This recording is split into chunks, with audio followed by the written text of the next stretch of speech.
Joining us now, Forbes senior editor Dan Alexander. Dan, what to make of this?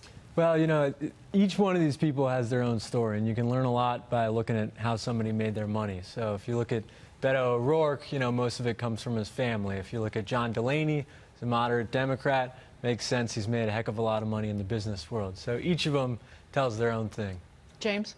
Well, I am always disturbed by how many people seem to get very wealthy in politics. And also we see Elizabeth Warren. She and her husband are Harvard professors, net worth $12 million.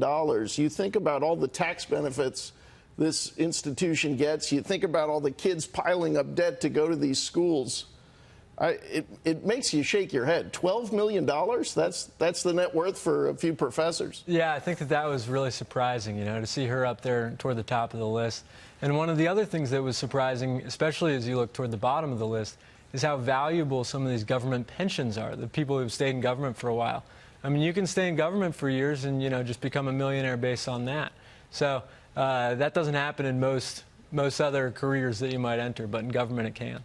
But it's go ahead, Lindsay. I was just going to say, what I found interesting about this report is you have a transparency score for each of these candidates, and you note that not one of them has answered every one of your questions. So who was the most transparent, who was the least transparent with you with regards to their well, so there was kind of, income. If you put at the top of the class, you know, the people who did the basic things, you know, so that's Elizabeth Warren, Pete Buttigieg, you know, Joe Biden. These are people who release their tax returns, have filed financial disclosures, and that sort of thing.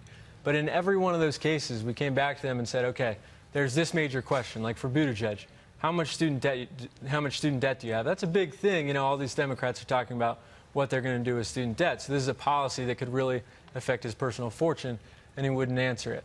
If you look at Elizabeth Warren, you know, on her disclosures, she lists some of her largest assets as $1 million plus, and she wouldn't specify exactly how many millions of dollars plus they are.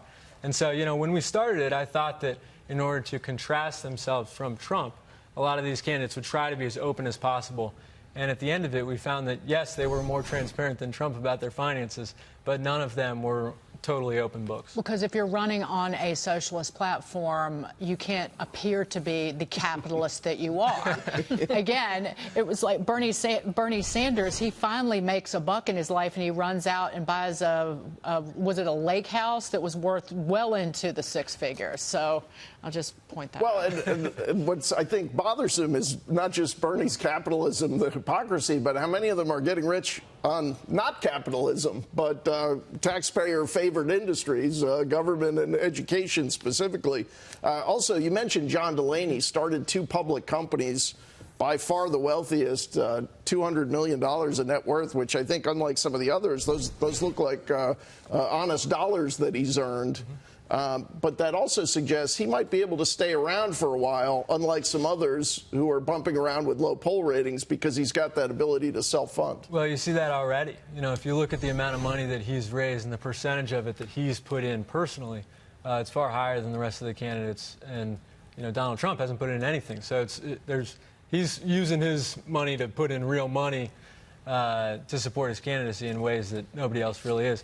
We'll see it with Tom Steyer when his numbers come out. I'm sure those are probably pretty Yeah, I'm sorry. I put Delaney at the top, but Steyer, now entering the race, is wealthier. That's right. Right. But it's, again, part of it is their message kind of carefully crafted is if you have a lot of money, you're somehow evil, right? But then that's one of the reasons they might, because they think it looks bad if you've made money in your life, whether it's off a government job or off basically capitalist endeavors. But then again, they want to, it's the rich, the evil rich are the ones who are going to pay for all these programs. So you can't have it both ways. Dan, good to see you. Thank you so much. This is incredible. Please keep us up to date as the race wears on.